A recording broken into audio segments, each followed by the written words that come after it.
Want a score over 850 in your Med-Surg HESI? Then let's get started. A client with chronic kidney disease is prescribed a low-protein diet. What is the primary goal of this dietary restriction? Prevent hyperkalemia, manage hypertension, slow the progress of kidney disease, promote fluid balance. Pause the video and select your answer. The correct answer is C, slow the progression of kidney disease. A low protein diet is often recommended for clients with chronic kidney disease to reduce the workload on the kidneys and slow the progression of kidney disease. A is incorrect. Preventing hyperkalemia is not the primary goal of a low protein diet. B is incorrect. Managing hypertension may be part of the overall care plan, but the primary goal is to slow the progression of kidney disease. D is incorrect. Promoting fluid balance is a general goal, but not the primary reason for a low protein diet in chronic kidney disease. A client with a UTI complains of dysuria and frequency. Which nursing intervention is appropriate?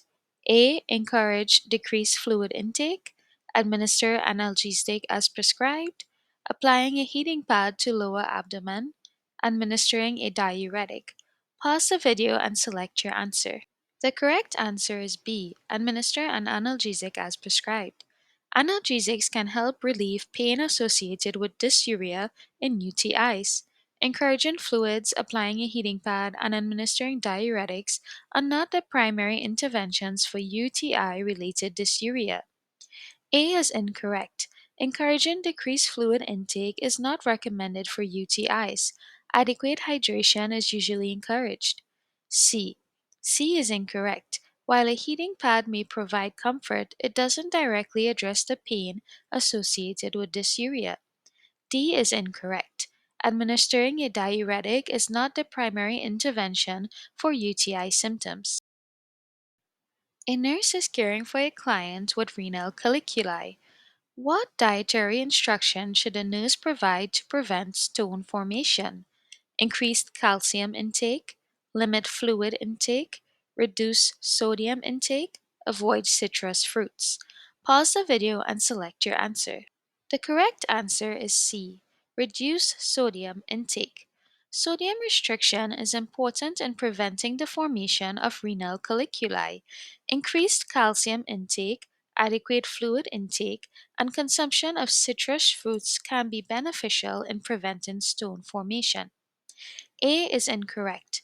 Increasing calcium intake is generally advised, but excessive intake may contribute to certain types of kidney stones. B is incorrect. Adequate fluid intake is recommended to prevent stone formation. Limiting fluid intake may increase the risk. D is incorrect. While excessive citrus fruit consumption may contribute to certain stone types, avoiding them altogether is not typically necessary. A client with acute glomerulonephritis is at risk for fluid overload. Which assessment finding indicates the need for intervention? Weight loss, decreased blood pressure, crackles in the lungs, increased urine output. Pause the video and select your answer. The correct answer is C, crackles in the lungs. Crackles in the lungs indicate fluid overload, which is a concern in clients with acute glomerulonephritis. Weight loss, decreased blood pressure, and increased urine output are not indicative of fluid overload. A is incorrect. Weight loss is not typically associated with fluid overload. B is incorrect. Decreased blood pressure is not a sign of fluid overload. It may suggest hypovolemia. D is incorrect. Increased urine output is not a sign of fluid overload. It may indicate improved renal function. A client with end-stage renal disease is undergoing hemodialysis. The nurse should monitor for which potential complication during the procedure: hypernatremia, hypocalcemia, hypotension, hyperkalemia. Pause the video and select your answer. The correct answer is C, hypotension. Hypotension is a potential complication during hemodialysis due to fluid removal. The other options are not typically associated with hemodialysis. A is incorrect. Hypernatremia is not a common complication of hemodialysis. B is incorrect. Hypocalcemia is not a common complication of hemodialysis. D is incorrect. Hyperkalemia is usually addressed and corrected during hemodialysis rather than being a complication. A nurse is caring for a client with a nephrostomy tube. What should the nurse do to maintain proper drainage and prevent infection? Clamp the nephrostomy tube during bathing. Empty the drainage bag once a week. Milk the tube to remove clots. Keep the drainage bag below the level of the kidney. Pause the video and select your answer. The correct answer is D. Keep the drainage bag below the level of the kidney. Keeping the drainage bag below the level of the kidney ensures proper drainage and helps prevent infection. Clamping the tube, infrequent drainage bag emptying, and milking the tube are not appropriate practices. A is incorrect. Clamping the nephrostomy tube during bathing may lead to urine retention and potential complications. B is incorrect. Emptying the drainage bag once a week is not frequent enough. Regular emptying is necessary. C is incorrect. Milking the tube can lead to damage and should be avoided. A client with renal failure is prescribed Epoetin alpha. What is the therapeutic effect of this medication? Increased hemoglobin levels, lower blood pressure, improved urine output, decreased potassium levels. Pause the video and select your answer. The correct answer is A. Increased hemoglobin levels. Epoetin alpha stimulates red blood cell production, leading to increased hemoglobin levels. It is not used to lower blood pressure, improve urine output, or decrease potassium levels. B is incorrect.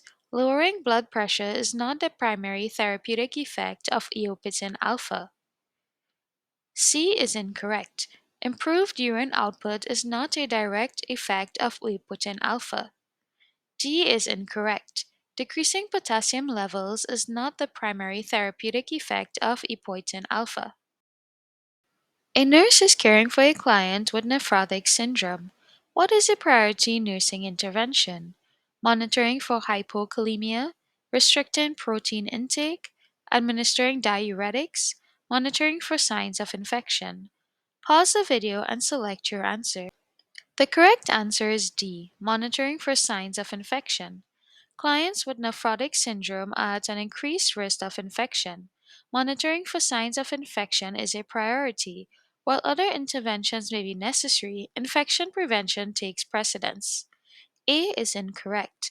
Monitoring for hypokalemia may be important, but it is not the top priority.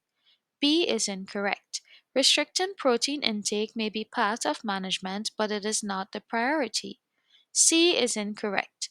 Administering diuretics may be part of the treatment plan, but it is not the priority. A client with urinary incontinence is receiving pelvic floor muscle training. Which statement by the client indicates understanding of the teaching? I should do Kegel exercises while standing. I will perform the exercises once a week. I will contract my abdominal muscles during exercises. I should perform I should perform the exercises only when symptoms are severe. Pause the video and select your answer. The correct answer is A. I should do Kegel exercises while standing. Kegel exercises are more effective when performed while standing. Performing them regularly, contracting pelvic floor muscles, not abdominal muscles, is essential for optimal benefit. B is incorrect. Performing the exercises once a week is insufficient for effectiveness. C is incorrect. Contracting abdominal muscles is not the focus of pelvic floor muscle training. D is incorrect. Performing exercises only when symptoms are severe is not conducive to preventing and managing urinary incontinence.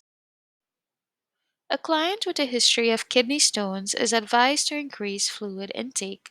What is the rationale for this recommendation? To decrease urine output, to dilute urine and prevent stool formation, to decrease blood pressure, to improve potassium levels. Pause the video and select your answer. The correct answer is B, to dilute urine and prevent stone formation. Increasing fluid intake helps dilute urine, reducing the risk of kidney stone formation.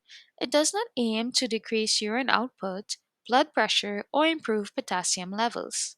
A is incorrect. Increasing fluid intake typically increases urine output, which is desirable to prevent stone formation.